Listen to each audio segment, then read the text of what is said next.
Hello बच्चों, part 29 में आपका स्वागत है। मैं रिकमेंड करूंगा पार्ट 27 और पार्ट 28 जो कि स्टेरिक इनहिबिशन ऑफ रेजोनेंस पे हैं वो जरूर देख लें इस वीडियो को देखने से पहले। और अब मैं आपको बताने जा रहा हूं एप्लीकेशन नंबर 2 जो कि हमारा है डायपोल मूवमेंट। ठीक है, आप इससे पहले मैंने आपको बताया था स्टेबिलिटी ऑफ कार्बोकेटायन पे किस तरह से steric inhibition of resonance effect करता है। अब हम देखने जा रहे हैं कि किस तरह से डायपोल मूवमेंट पे ये स्टेरिक इनहिबिशन ऑफ रेजोनेंस जो है इफेक्ट करता है। तो स्टेरिक इनहिबिशन ऑफ रेजोनेंस अगर हम देखें एरोमेटिक सिस्टम या साइक्लिक सिस्टम में, जनरली हम बात करें उन सिस्टम्स की, तो steric inhibition of resonance inversely proportional to dipole movement. आप सोच सकते हो ये ट्रिक है, हमेशा अप्लाई हो ना हो इसकी गारंटी नहीं है, लेकिन आपके सिलेबस में जो इस टाइप के सवाल आते हैं उसमें ये हमेशा ही लग जाता है। तो देखो आपका यहाँ पे देखो रेजोनेंस हो रही थी, है ना, यहाँ पे क्या हो रही थी, शांति से रेजोनेंस हो रही थी, कोई भी ऑर्थो पोजीशन पे कोई ऐसा सब्स्टिट्यूएंट नहीं था जो कि रेजोनेंस को रोक सके। बट यहां पे देखें ऑर्थो पोजीशंस पे बड़े बड़े ग्रुप्स आ गए हैं जो कि इसके रेजोनेंस को रोक देंगे क्योंकि आउट ऑफ प्लेन चला जाएगा मॉलिक्यूल ये वाला। तो इससे क्या होगा, हमारी रेजोनेंस रुक जाएगी या ये रेजोनेंस में नहीं जा पाएगा और इसके कारण क्या होगा कि इसकी डिलोकलाइजेशन नहीं होगी, तो यहां इलेक्ट्रॉन डिस्प्लेसमेंट ही नहीं होगा ढंग से। तो डायपोल मोमेंट उसमें ज्यादा होती है जिसमें इलेक्ट्रॉन डिस्प्लेसमेंट ज्यादा होती है। सो इलेक्ट्रॉन डिस्प्लेसमेंट यहां रुक गया है, आपका रेजोनेंस आपने रोक दिया है। यहां पे रेजोनेंस नहीं रुका, इलेक्ट्रॉन डिस्प्लेसमेंट नहीं रुकेगा, नेट डायपोल मोमेंट आगे की ओर हो जाएगी क्योंकि ये प्लस एम ग्रुप है, आगे की ओर इलेक्ट्रॉन डेंसिटी दे रहा है रिंग की ओर, तो हम बोलेंगे इसका डायपोल मोमेंट क्या हो जाएगा, ज्यादा हो जाएगा। तो देखो स्टेरिक इनहिबिशन ऑफ रेजोनेंस के कारण डायपोल मोमेंट क्या हो गई, इस मॉलिक्यूल की कम हो गई। बट यहां पे स्टेरिक फैक्टर ऐसा नहीं था, तो यहां पे कोई भी डायपोल मोमेंट कम नहीं हुई। इनफैक्ट यहां पे वैल्यू जो आती है 6.67 डी वाई आती है और यहां पे 4.11 डी वाई आती है। ठीक है, एक्सपेरिमेंटली पाया गया। इन दोनों में कंपेयर करें सेम, यहां पे देखो ये NO2 जो है इलेक्ट्रॉन विड्रॉइंग है, आराम से डायपोल मोमेंट की डायरेक्शन ऊपर की ओर होगी, है ना, विड्रॉ करेगा। ये -m ग्रुप है और -I भी है। यहां पे भी NO2 -m -I शो करना चाहिए था, लेकिन ऐसा नहीं कर पाएगा क्योंकि NO2 group out of plane चला जाएगा, क्योंकि यहां बड़े बड़े CH3 ग्रुप बल्कि ग्रुप में आते हैं। मैंने आपको बताया था पहले पार्ट 27 में बताया गया था कि कौन से ग्रुप बल्कि होते हैं, तो ये बल्कि ग्रुप्स इसको रिपेल करके आउट ऑफ प्लेन कर देंगे जिसके कारण रेजोनेंस रुक जाएगी। और रेजोनेंस रुक गई तो स्टेरिक इनहिबिशन ऑफ रेजोनेंस बोलते हैं कि बल्कि ग्रुप के कारण रेजोनेंस रुक गई, और फिर हम बोलेंगे इसके कारण डायपोल मोमेंट भी नहीं होगा या कम होगा, बहुत कम होगा, नेग्लिजिबल। तो डायपोल मोमेंट होगा पर कम होगा, डिस्प्लेसमेंट बहुत ही कम होगी। तो यहां जैसे इसकी वैल्यू 3.95 है तो इसमें 3.39 डी बाई जो इसकी एक्सपेरिमेंटल वैल्यू पाई गई है हम बोल सकते हैं। तो यहां पे भी स्टेरिक फैक्टर के कारण, स्टेरिक इनहिबिशन ऑफ रेजोनेंस के कारण डायपोल मोमेंट कम हो गया है। तो ये वैल्यू, ये जो हमारा सीक्रेट ट्रिप टाइप समझ सकते हो, ये काम कर रहा है। ठीक है, तो चलते हैं अब हम एप्लीकेशन नंबर 3 पे। ठीक है, तो 3 देखते हैं। थर्ड एप्लीकेशन जो है हमारा बॉन्ड लेंथ का होता है। Steric inhibition of resonance bond length को भी अफेक्ट करता है। कैसे अफेक्ट करता है देखते हैं। तो जनरली आप देखोगे ये पाया जाएगा कि एरोमेटिक सिस्टम में इस टाइप के आपके सिलेबस में जो है वो स्टेरिक इनहिबिशन ऑफ रेजोनेंस हमेशा directly proportional to bond length. Bond length जितनी ज्यादा, या ऐसे बोल सकते हैं उल्टा, bond length steric inhibition of resonance जितना ज्यादा उतनी ज्यादा बॉन्ड लेंथ, ऐसे सोचो। ठीक है, इसी का उल्टा कर लेना। तो यहां पे देख सकते हैं, आपसे पूछ सकते हैं सवाल, ये 2 मॉलिक्यूल दिए और आपको यहां x लिख दिया और यहां पे y लिख दिया, मतलब ये बॉन्ड लेंथ की डिस्टेंस कितनी है y और ये बॉन्ड लेंथ की लेंथ कितनी है x, और आपसे बोला कि बताओ किसकी बॉन्ड लेंथ ज्यादा है। तो x ज्यादा है या y, x और y, तो ये आपको बताना है। तो आप कैसे बताओगे देखते हैं। यहां पे क्या होगा कि यहां रेजोनेंस हो रही थी, है ना, यहां रेजोनेंस हो रही थी।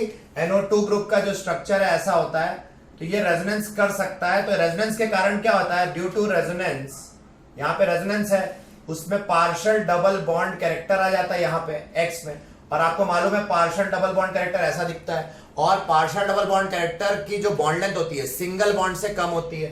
तो bond length of the partial double bond character is less than single bond. तो ये आपका यहाँ पे, क्योंकि ये जो x है, x में क्या आ जाता है, x has partial double bond character, तो उसके कारण उसकी बॉन्ड लेंथ क्या हो जाती है, कम हो जाती है। बॉन्ड लेंथ क्या हो जाती है, कम हो जाती है। रेजोनेंस के कारण हम बोल सकते हैं बॉन्ड लेंथ घटती है, आपको मालूम है। यहां पे क्या होगा, रेजोनेंस यहां पे भी होना चाहेगा बट नहीं हो पाएगा। क्यों? क्योंकि यहां ये बल्कि ग्रुप है, हमने बताया था ये बल्कि ग्रुप से, मेरा पार्ट 27 वीडियो में बताया हुआ है।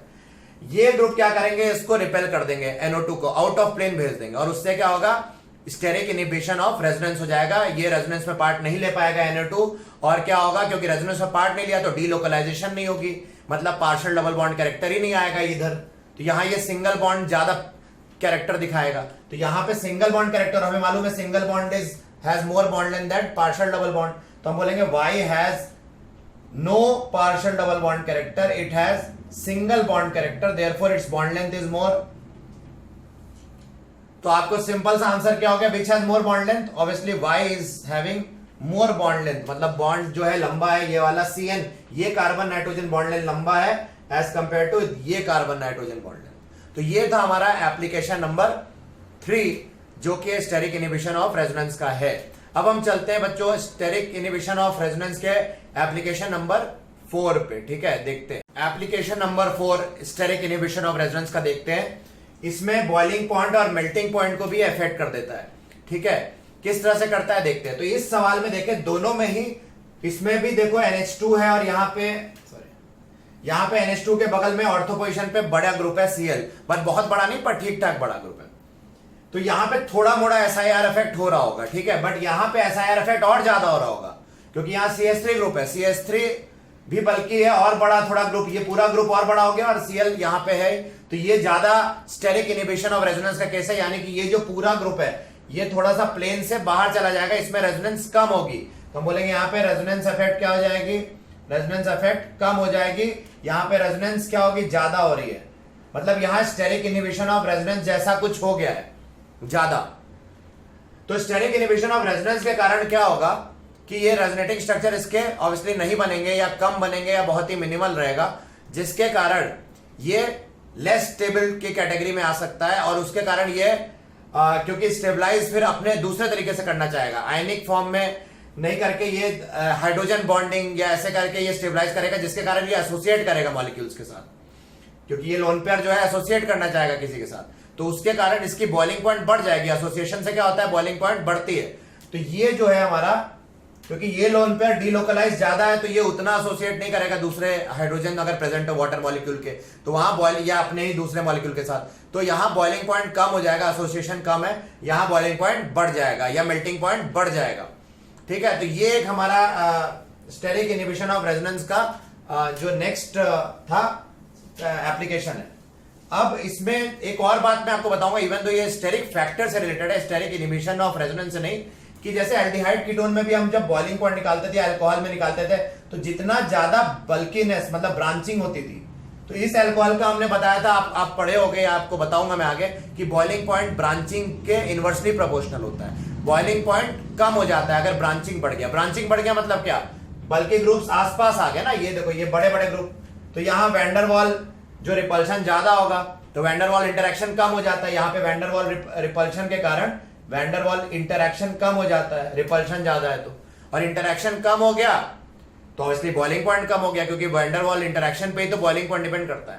तो टर्शरी वाले केसेस में अगर ये आइसोमेरिक अल्कोहल्स है या आइसोमेरिक एल्डिहाइड कीटोन है, तो उसमें हमने बताया था जो बल्कीनेस है, जितने ज्यादा बल्की ग्रुप होंगे, ब्रांच्ड होंगे, उतना उसका बॉइलिंग पॉइंट कम होगा। या तो आपको ये बात मैंने एक्स्ट्रा बता दी, इवन तो हम ये आगे अल्कोहल फिनॉल ईथर या कंपैरिजन वाले क्वेश्चन जब करेंगे तो उसमें बताएंगे, बट ये जस्ट मेंशन करना मैंने जरूरी समझा। तो ये था आपका एप्लीकेशन नंबर 4, ठीक है। तो अब हम मिलते हैं part 30 of my video series. इसके बाद जो आ रहा है उसमें हम एप्लीकेशन नंबर 5 ऑनवर्ड्स देखते हैं क्या है, और इंपॉर्टेंट एप्लीकेशन से अब आ रहे हैं 5, 6, 7 मेरे ख्याल से, जो कि रिएक्शन रेट को डिसाइड कैसे करता है स्टेरिक इनहिबिशन ऑफ रेजोनेंस, उस पे, तो उसको देखना मत भूलना। इन सारे वीडियोस को प्लीज आप शेयर करो।